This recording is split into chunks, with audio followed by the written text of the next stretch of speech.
नमस्कार मित्रांनो, मी कार्यालयीन कामानिमित्त नाशिक येथे आलेलो होतो आणि नाशिक येथील गोल्फ क्लब मैदानावर मी आता एक मॉर्निंग वॉक घेतलेला आहे. मॉर्निंग वॉक घेतल्यानंतर मला खूप छान वाटत आहे आणि थोडीशी भूक पण लागलेली आहे. तर समोरच काही स्टॉल दिसत आहेत आपल्याला. तर त्या स्टॉलमध्ये काहीतरी हेल्दी मला काहीतरी दिसत आहे. चला आपण टेस्ट करूया. आपण आलेलो आहोत एका हेल्दी अशा स्टॉलवर. आजकालच्या फास्ट फूडच्या जमान्यामध्ये मित्रांनो काय काय नाचणी इडली, नाचणीचा ढोकळा आहे, त्याच्यानंतर गव्हाची खीर आहे. मला एक वाव, नाचणीची इडली.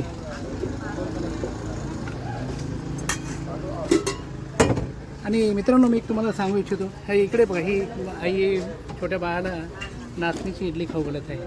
तर मला माझी लहानपणीची आठवण झाली की लहानपणी आपल्याला आपली आई नाचणीचं सत्व द्यायची, भरवायची.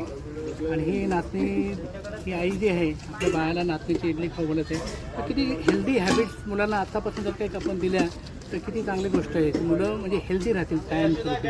आता आम्हाला इकडे फिरायला यायला लागतं आहे, कारण आम्हाला बऱ्याचशा गोष्टी प्रॉब्लेम सुरू झालेले आहेत. आपण बघतो इकडे, बघा तुम्ही इकडे की लोक फिरायला येतात आणि काय करतात,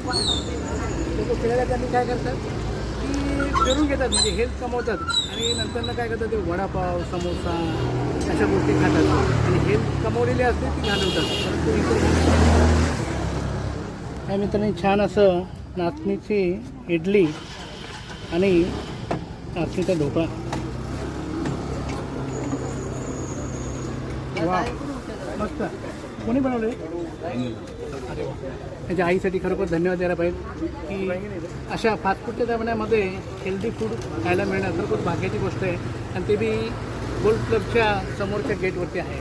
म्हणजे गोल्फ क्लबची बॅक साईडची जी गेट आहे आणि इकडे रेस्ट हाऊस आहे गव्हर्नमेंट, त्याची बॅक साईड आहे. त्याच्यामध्ये खाऊगल्ली आहे आणि या ठिकाणी हे आपण ह्या टेस्ट करत आहे. खूप छान आहे. तर खरोखर या मित्राला धन्यवाद द्यावे, कारण ह्या जमान्यामध्ये आपल्याला फास्ट फूडच्या जमान्यामध्ये हे गोष्टी उपलब्ध करून देत आहेत आणि लोकांना हेल्दी बनवत आहे. त्याच्यामुळे खरोखर त्याला व त्याच्या मला धन्यवाद आहे. तर मी सगळ्यांना आपल्याला विनंती करेल की नक्कीच ह्या स्टॉलला भेट द्या. नाशिक येथे गोल्फ क्लबच्या पाठीमागची साईड आणि शासकीय विश्रामगृहाची बॅक साईड याच्यामध्ये जी गल्ली आहे त्या ठिकाणी तर आपण जरूर वेळ काढून इथे टेस्ट करायला या. धन्यवाद.